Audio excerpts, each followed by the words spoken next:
जय हिंद दोस्तों। तो आज हम लोग बात करने वाले हैं सेम सेक्स मैरिज के बारे में। मतलब कि जो सेम सेक्स के मैरिज का मतलब ये हुआ कि जैसे एक लड़का एक लड़के के साथ मैरिज करता है, जो एक लड़की को लाइक करती है।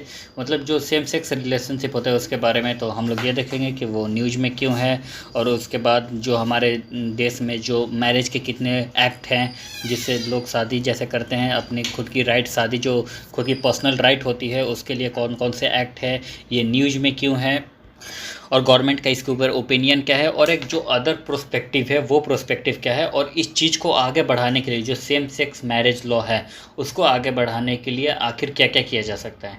तो फिर करते हैं इस वीडियो को स्टार्ट। हाल ही में सेंट्रल गवर्नमेंट ने दिल्ली हाई कोर्ट में जो सेम सेक्स मैरिज है उसको अपोज किया है। सेंट्रल गवर्नमेंट ने कहा है कि ये सही नहीं है सेम सेक्स मैरिज, क्योंकि ये हमारे जो सोसाइटी है उसके ऊपर बहुत ही गलत इम्पैक्ट डाल रहा है। उनका कहना है कि अगर मान लो कि एक और लड़का और एक लड़की रिलेशन में आते हैं तो फिर वो लोग कैपेबल होते हैं, ताकि वो जो न्यू बॉर्न बेबी है उनको मतलब बनाने में कैपेबल होते हैं, वो मतलब जन्म दे सकते हैं एक नए बच्चे को, जिससे कि हमारी जो सोसाइटी है वो आगे की तरफ बढ़ सकती है। बट जो सेम सेक्स मैरिज जो है, मतलब जो एक ही मतलब अगर इंसान इंसान से शादी कर रहा है, औरत औरत से शादी कर रही है, तो वो लोग कैपेबल नहीं है, बायोलॉजिकली कैपेबल नहीं है कि वो लोग जो है प्रोड्यूस कर सकें, बच्चे पैदा कर सकें। उनका ये कहना है कि पहली बात तो ये कि जो मैरिज को हम लोग इतना पवित्र मानते हैं, जो कि इतनी पवित्र जो इतना पवित्र बंधन है, तो उसको ये जो सेम सेक्स के थ्रू अगर देखा जाए तो ये बहुत ही गंदे तरीके से इम्पैक्ट डालेगा सोसाइटी के ऊपर। तो हम लोग ये देख लेते हैं कि जो नॉर्मल मैरिज है, जो नॉर्मल शादी है, उसके लिए हमारे देश में क्या क्या एक्ट है। तो पहला जो एक्ट है वो है HMA, हिंदू मैरिज एक्ट 1955। दूसरा जो एक्ट है वो है SMA, स्पेशल मैरिज एक्ट 1954। वो तीसरा जो है वो है इंडियन क्रिश्चियन एक्ट 1972। और जो चौथा है वो है मुस्लिम पर्सनल लॉ एप्लीकेशन एक्ट 1937। तो ये जो एक्ट हैं वो हमें मतलब हमारा अधिकार दिलाती है, जो शादी करने में, हमारे जो अपने सोसाइटी में शादी करने में हमें अपना अधिकार प्राप्त करती है ये एक्ट। और गवर्नमेंट का ये कहना है कि अगर हम इन सारी एक्टों में कुछ ना कुछ क्या बोलते हैं चेंजेस ला रहे हैं, जैसे वो सेम सेक्स से रिलेटेड है, तो ये एक बहुत ही विक्ट्री मतलब सोसाइटी में पैदा करेगी, जैसे कि बहुत सारी मुसीबतें खड़ी करेगी। जो जैसे कि मान के चलो कि जो गलत इम्पैक्ट है, जैसे अगर लोग देखेंगे कि अगर एक सेम लड़का और सेम लड़की शादी करें या रिलेशनशिप में रह रहे हैं, और आजकल बहुत ज़्यादा चर्चित है वो लिव एंड रिलेशन, उसमें अगर रह रहे हैं, अगर वो दूसरे लोगों को पता चलेगा तो वो बहुत ही गंदे मतलब अजीब से गंदे मेंटलिटी से वो एक दूसरे को प्रिटेंड करेंगे। उन मतलब बाकी जो लोग मतलब कुछ लोग हैं जो ऐसे मतलब रह रहे हैं सेम सेक्स में तो उनको गलत तरीके से प्रिटेंड करेंगे। तो इसलिए गवर्नमेंट का ये कहना है कि ये हमारी सोसाइटी पे गलत इम्पैक्ट डालने वाली है। तो बट ये गवर्नमेंट का कहना है, बट उनका पॉइंट ऑफ व्यू तो कुछ और ही होगा ना, क्योंकि भाई वो भी इंसान है, तो उनका तो कुछ और ही पॉइंट ऑफ व्यू होगा, क्योंकि उनकी भी पर्सनल लाइफ है। तो उनके भी लाइफ के बारे में भी हम लोग देखेंगे। जो सेक्शन 377 ऑफ IPC है, IPC का फुल फॉर्म आपको पता ही होगा, इंडियन पिनल कोड। तो उसमें ये कहा जा रहा है कि जो सुप्रीम कोर्ट है वो सिर्फ डिक्रिमिनलाइज कर रही है, मतलब जो ह्यूमन पार्टिकुलर बिहेवियर है क्रिमिनलाइज कर रही है। इसके पहले जो है ये जो सेम सेक्स वाला मैरिज था, ये जो रिलेशनशिप था, ये उसके पहले ये क्राइम माना जाता था। बट अभी जो है पूरी छूट नहीं दी गई है, सिर्फ डिक्रिमिनलाइज कर दिया गया कि नहीं ये मतलब एक क्राइम नहीं है। अगर कोई एक सेम जो सेम सेक्स के लोग हैं अगर वो रिलेशन में आ रहे हैं तो ये कोई क्रिमिनल एक्टिविटी नहीं है। हाँ, बट उनको अभी पूरी तरह से पूरी फ्रीडम नहीं दी गई है कि वो एक दूसरे से शादी कर ले, ऐसा कोई अभी लॉ नहीं बना है मतलब हमारे भारत देश में। सिर्फ इसको सिर्फ इसलिए आगे की तरफ ये बढ़ाया गया है कि ये कोई क्रिमिनल एक्टिविटी नहीं है, ये उनकी पर्सनल चॉइस है कि वो रिलेशनशिप में आ रहे हैं। और अगर हम सोसाइटल मॉरलिटी की तरफ से देख लें तो ये जो है वो क्या बोलते हैं शादी की जो पवित्रता है उसके ऊपर इम्पैक्ट डाल रहा है, कि लोग जैसे शादी को बहुत ही एक पवित्र बंधन मानते हैं, तो उसके ऊपर जो है वो एक गलत प्रिटेंड कर रहा है ये चीज़। और सेम सेक्स मैरिज को अपने हमारे देश में मतलब हमारी जो कॉन्स्टिट्यूशन में जो फंडामेंटल राइट है उसके अंदर भी नहीं रखा गया है।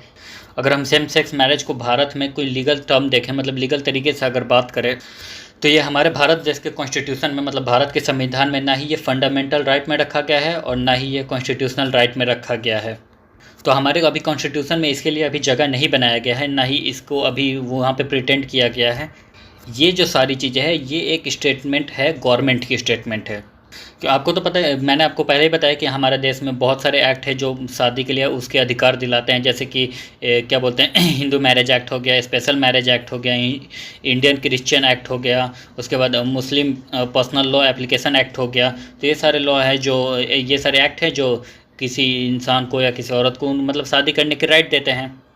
अगर मान लो कि कोई स्टेचुरी मतलब कि कोई लॉ बनाती है, तो वो भी भाई बाइंडेड है आर्टिकल 144 के तहत, वो भी बाइंडेड है। मतलब वो भी अपनी मर्जी की लॉ नहीं बना सकती है, क्योंकि वो भी पार्लियामेंट के द्वारा पास किया गया है 144, तो वो भी अपने मन से कोई लॉ नहीं बना सकती है। तो अब हम इसका जो है सेम सेक्स मैरिज का इसका अगर कोई दूसरा रूप देखते हैं, मतलब एक अदर प्रोस्पेक्टिव जो है वो मैं आपको बताने वाला हूँ। मतलब हाल ही में और एक बहुत ही इंपॉर्टेंट सुप्रीम कोर्ट का एक डिसीजन था कि सीधी सी बात है, मैरिज जो है वो एक फंडामेंटल राइट है। मतलब जो शादी करना है वो इंसान का अपना खुद का राइट है। ये जो केस है वो केस है Shafin Jahan versus Asokan KM and other 2080। तो उस टाइम का केस है। देखो, राइट टू मैरिज जो है वो एक इंसान की चॉइस है, पहली बात तो।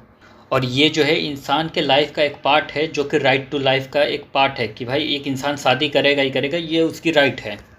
अब वो किसका, अंडर आर्टिकल 21 के तहत। तो अगर ये राइट टू लाइफ है, मतलब कि अगर उसका राइट है अपनी लाइफ में कि वो शादी करेगा ही करेगा, तो राइट टू लाइफ किसके अंदर आता है? राइट टू लाइफ आता है फंडामेंटल राइट के अंदर। और फंडामेंटल जो राइट है वो हमारा है आर्टिकल 12 से लेकर आर्टिकल 35 तक, और जो राइट टू लाइफ है वो आर्टिकल 21 है। तो जब राइट टू लाइफ आर्टिकल 21 है और हमारा फंडामेंटल राइट जब आर्टिकल 12 से लेकर आर्टिकल 35 तक है, तो भाई जो ये राइट टू लाइफ है ये फंडामेंटल राइट के अंदर आया। और जो शादी है वो शादी क्या है, लोगों की अपनी शादियाँ है, वो राइट टू लाइफ है। तो भाई जब शादी राइट टू मैरिज है, तो इसका मतलब कि जो राइट टू मैरिज है वो किसके अंदर आया? वो फिर फंडामेंटल राइट के तहत आ गया।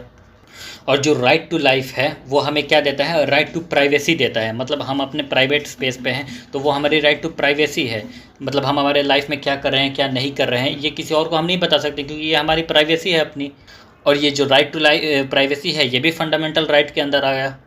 तो इन सब के तहत जब शादी जो है वो राइट टू लाइफ है, और राइट टू लाइफ जो है वो हमें राइट टू प्राइवेसी देता है, और ये जब फंडामेंटल राइट के अंदर है, तो शादी भी तो फंडामेंटल राइट हुआ हमारा। तो हमारा जो आर्टिकल 16(2) है, जो भारत का संविधान है, उसमें आर्टिकल जो 16(2) है वो हमें क्या बोलता है कि आप किसी के भी साथ भेदभाव नहीं कर सकते, या तो उसके रिलीजियस मतलब उसके धर्म को लेके, या तो उसके रेस को लेके, या तो उसके कास्ट को लेके मतलब जातिवादी को लेके, या तो उसके सेक्स को लेके कि वो भाई क्या है, औरत है या महिला है या इंसान है या गे है। तो इस चीज़ को लेके आप उसके साथ डिस्क्रिमिनेशन नहीं कर सकते।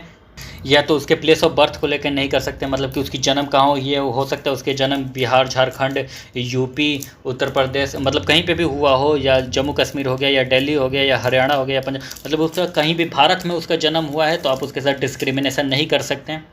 तो जब इस चीज़ों के साथ डिस्क्रिमिनेशन आप नहीं कर सकते, तो फिर उनका राइट है कि वो एक दूसरे को चॉइस करें। मतलब जैसे एक लड़का एक लड़के को चॉइस कर सकता है, एक लड़की को चॉइस कर सकती है। एक जो केस है वो मैं आपको बताता हूँ, नवजोत सिंह जौहर और वर्सेस यूनियन ऑफ इंडिया 2018। ये जो केस है वो इसमें ये बोला जाता है कि जो LGBTQ, जिसका फुल फॉर्म होता है जो LGBTQ का, वो होता है lesbian, gay, bisexual and transgender. इनके पास उनका अपना अधिकार है, इंडियन कॉन्स्टिट्यूशन के तरफ से इनको हक मिला हुआ है। जैसे कि बाकी सारे सिटीजन्स को, भारत के बाकी सारे जो नागरिक हैं उनको हक मिला है, वैसे उनको भी इक्वल हक मिला हुआ है। और रही बात जो उनकी सेम एक दूसरे के साथ, मान लो कि अगर कोई सेम सेक्स के साथ उसको फीलिंग आती है, तो वो नेचुरली है, वो उसके खुद से क्रिएट नहीं किया है, वो नेचुरली है।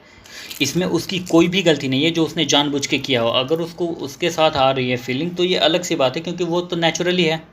कि LGBT जो कमेटी है उसके लिए कोई एंटी डिफेक्शन लॉ की ज़रूरत है, ताकि उनके लाइफ को जो एम्पावर कर सके, ताकि एक प्रोडक्टिव लाइफ बनाने में उनके जो रिलेशनशिप है उनमें कोई इंटरफेयर ना करे, मतलब बाकी के जो सारे लोग हैं वो इंटरफेयर ना करे। तो इसमें पहली पॉइंट ऑफ व्यू तो ये है कि अगर हम सोसाइटी के तौर तरीके से देखें तो ये गलत हो रहा है कि मान लो कि सोसाइटी जो है वो क्या सोचेगी क्या नहीं सोचेगी कि एक लड़का एक लड़के के साथ शादी कर रहा है या रिलेशन में आ रहा है, एक लड़का एक लड़की सेम वही काम कर रहे हैं, मतलब जो एक लड़की एक लड़के वो सेम वही काम कर रहे हैं, तो ये सोसाइटी की तरफ से देखा जाए तो गलत है। बट अगर एक पर्सनल के लाइफ से देखा जाए तो ये उनके लिए तो सही है ना, क्योंकि उनकी फीलिंग जो है वो एक दूसरे के साथ एक्सप्रेस हो रही है, तो ये उनके लिए गलत कहाँ हुआ। और जब फंडामेंटल राइट की बात करते हैं तो भाई ये तो फंडामेंटल राइट के अंदर आता है ना, आखिर जो मैरिज है वो फंडामेंटल राइट के अंदर ही आया ना। तो ये अभी जो प्रॉब्लम है वो भारत में है, क्योंकि भारत में इनके लिए अभी मैरिज के लिए कोई लॉ नहीं बना है। लेकिन आई थिंक कि मतलब कुछ सोचना चाहिए, कोई लॉ बनाना चाहिए इनके लिए, ताकि इनके पर्सनल लाइफ में कोई इंटरफेयर ना करे। और रही बात कि बाकी के जो 29 कंट्री है, 29 कंट्रीज़ के अंदर ये जो सेम सेक्स मैरिज जो है वो इम्प्लीमेंट हो गया है। तो बाकी की जो 29 कंट्री हैं वो कौन कौन सी है मैं आपको बता दे रहा हूँ। Argentina, Australia, Austria, Belgium, Brazil, Canada, Colombia, Costa Rica, Denmark, Ecuador, Finland, France, Germany, Iceland, Ireland, Luxembourg, Malta, Mexico, Netherland, New Zealand, Norway, पुर्तगाल, South Africa, Spain, Sweden, Taiwan, United Kingdom, United State of America और Uruguay. मतलब जितने भी 29 country हैं उसके अंदर ये जो है ये सेम सेक्स मैरिज का लॉ इम्प्लीमेंट हो चुका है, वहाँ पे कोई मतलब प्रॉब्लम नहीं है। तो आई थिंक भारत को भी सोचना चाहिए, किसी की भी पर्सनल लाइफ का उसकी राइट के लिए भारत को भी सोचना चाहिए इसके बारे में। और सेम इसके ऊपर एक मूवी भी बनी थी जो आपने देखा होगा, आयुष्मान खुराना की मूवी शुभ मंगल सावधान। तो आपको जाके आई थिंक वो मूवी देखनी चाहिए, शायद उससे कुछ तो डिस्क्रिमिनेट मतलब कुछ तो नॉलेज मिलेगी कि क्या करना चाहिए और क्या नहीं। तो आई थिंक आपको ये वीडियो अच्छा लगा होगा। तो फिर मिलते हैं नेक्स्ट वीडियो में। जय हिंद।